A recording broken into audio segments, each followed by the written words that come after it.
while researching a replacement battery for my 1979 Super Beetle, it looks as though there are no battery types other than the Type 42 that will fit into this hole. The real problem is not really the height. You can put a taller battery in there, but there's not a battery that will fit from here to this corner right in here. So that's your physical limitation, is this inside corner to that pipe. So what we're going to do today is we're going to actually replace our Type 42 battery with this new battery, which is an AGM type battery. This is a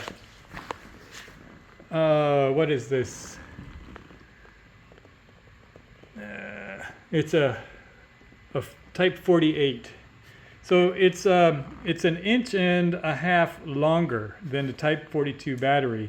So what we're going to do on this is we're going to put that battery in, but we're going to move this pipe right here, that direction, maybe reduce some of this insulation so that we can make up the space and put a more powerful, longer lasting battery in the Volkswagen. So let's get started.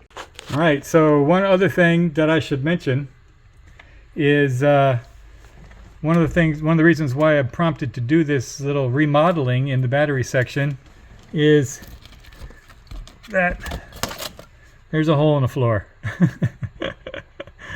Oh, that's too much.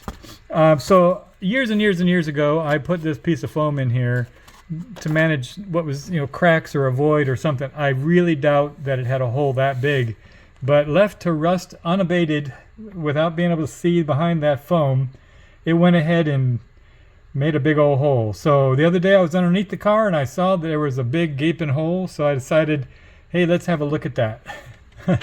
So there we are. We're going to replace a section of the floor right here under the battery, and we're going to move this pipe and this insulation that way about 1.75 inches, maybe 1.5 inches, so we can fit that larger battery in here.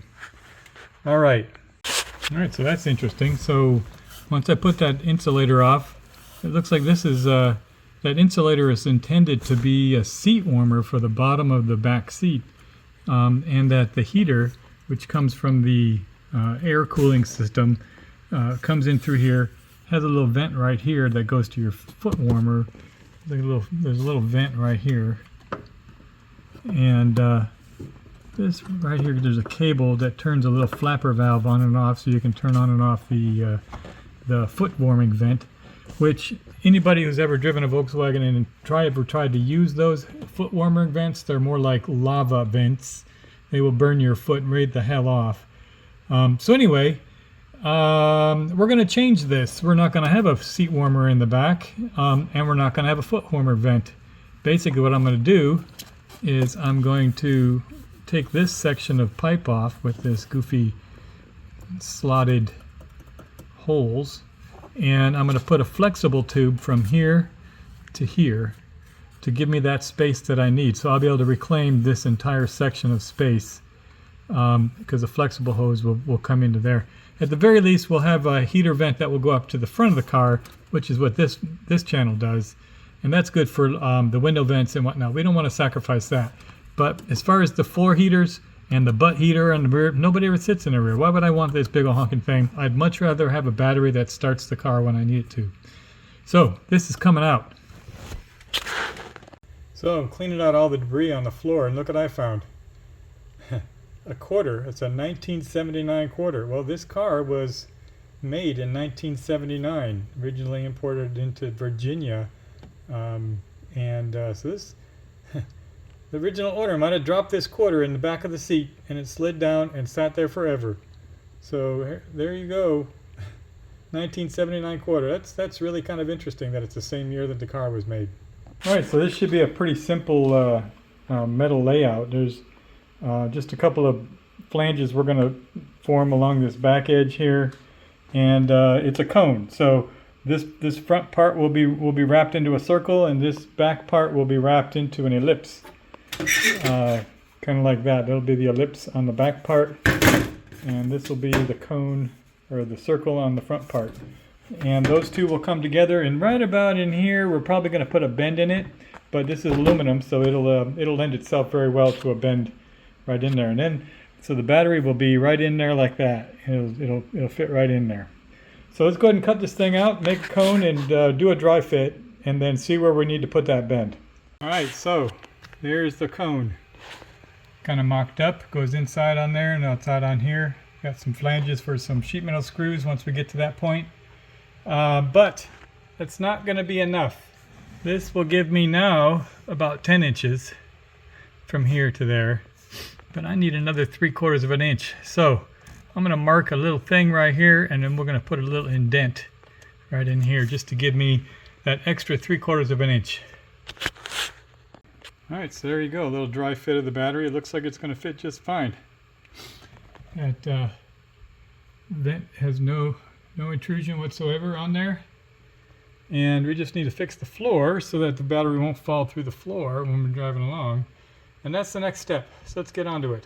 All right, so we cut out the old cancer. I've got a piece of 19 gauge metal. Here's the old, it's all on the floor. So it actually went forward into the passenger compartment.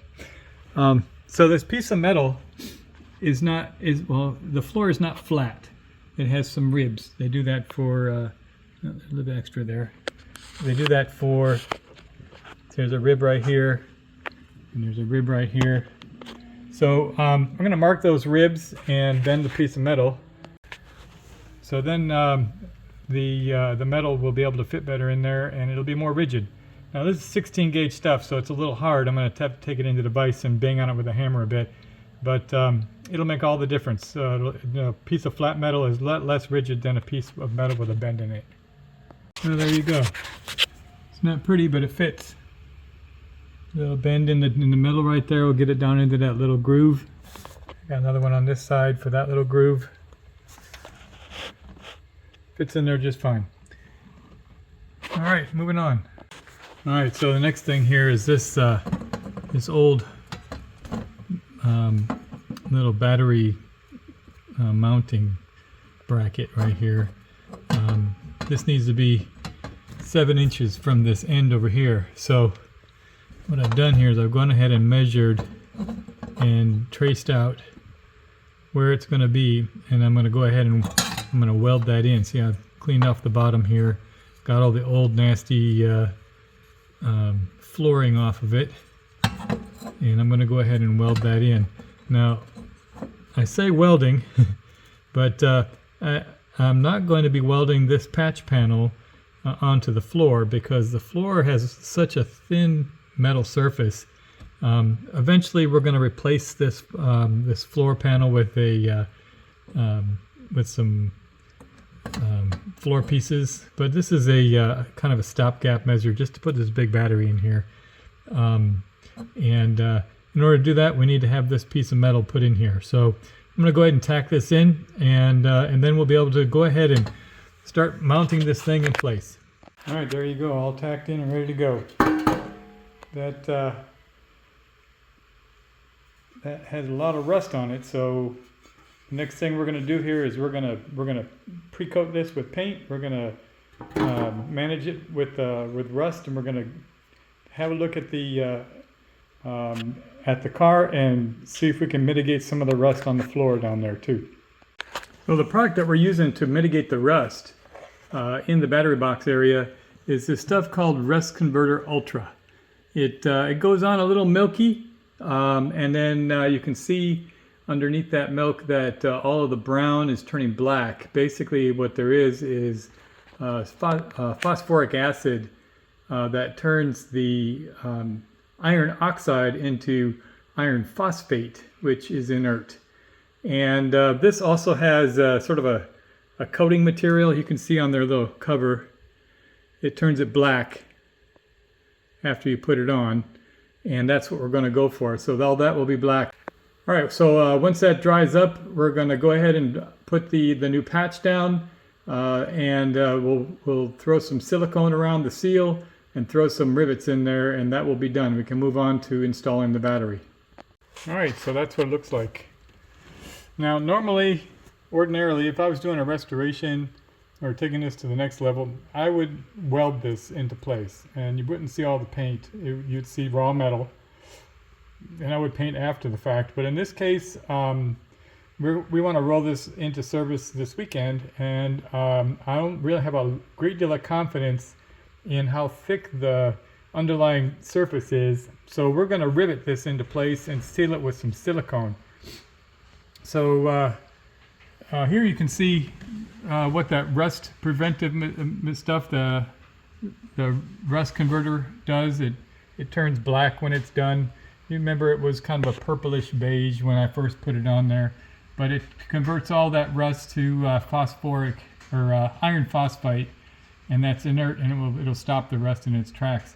So this is the layout of where the battery box is going to be for that large battery. You can see I got the bend there in the pipe, which has replaced the other pipe, and we have the space that we need to install that new battery. So let's go ahead and finish up by riveting this thing onto the floor and give it a little coat of silicone. I am going to cover this open areas of the floor with some soundproofing material, which will also cover that.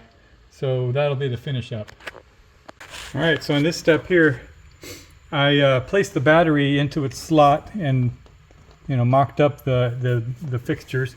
It has to go underneath this and be captured by this little attachment right here, and it worked just fine.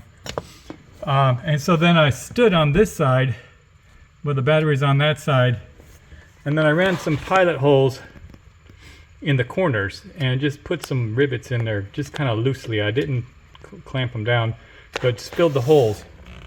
The idea behind that was that with the holes filled, I could go ahead and drill pilot holes all the way around and match them all up. Now, the next step here is we're going to run a bead of silicone.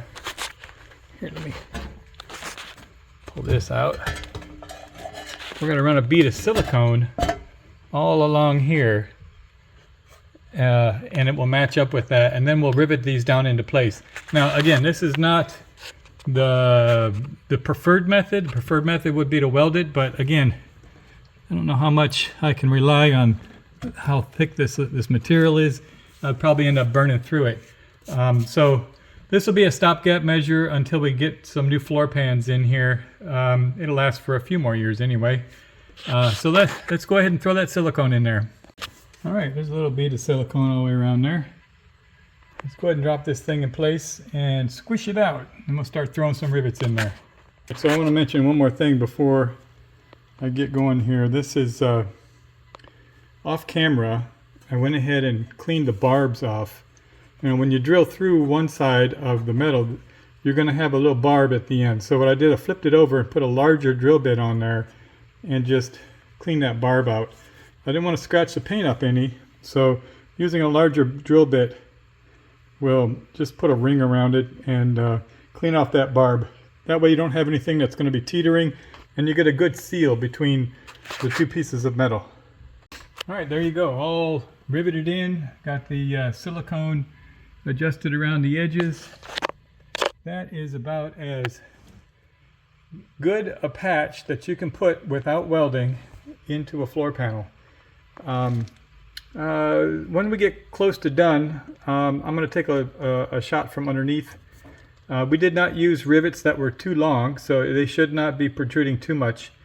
And we're going to spray some undercoat under there to protect that piece of metal. It's painted, but I still want to put some undercoat in there just in case it gets scratched or something. The undercoat will give it one more little layer of protection. But right now, we're ready to put the battery in. So let's get started on that part of the project. There you go. Installed mechanically on this side, and you can see the lip on this side from the little plate that gets welded into the floor panel. That's engaging the battery on the bottom right here. All right, so there you go. This is the summary. The answer to the question is yes. You can fit a Type 48 AGM glass battery into a 1979 Volkswagen Beetle that is supposed to take a Type 42. Type 42s are hard to find, and if you do find it, they're probably old in stock and they're not going to be that good. Type 42s only have 500 cold cranking amps, whereas this one has 760 cold cranking amps. So it's a lot more amperage, and aside from, you know, being more dependable and giving your starter a little bit more torque, when you convert your distributor from points distributor to a electronic ignition, you need to have a good reliable source of amperage in order for the car to start when you're drawing more amps on the starter. So this is another transition to that point, is to put a bigger battery in there. And yes, it can be done. All you have to do is replace this this vent, which is going to take this vent out of operation, so you won't burn your feet, and get a bigger battery. These are actually not that much more expensive than the Type 42s, because they're you know, more available, and they're better batteries. So that is the summary. Last little thing here, you see the silver stuff. This is for, well, I'm going to call it temperature and noise reduction tape, but actually it's heater insulation tape that you can buy at the hardware store. Now, the floor of all these cars has like a tar paper on it, and you can buy that as noise reduction tape, and it's like $50 a roll, or you can go to the hardware store and buy heater insulation tape. It's the same stuff. I mean, exactly the same stuff, but it's like $10 a roll. So it's a lot cheaper, works just the same. And that's what I got going on in here. I put some back in there. I don't know if you can see back. It's underneath that sleeve. Anyway, the idea is to help protect the floor and to reduce the noise coming up.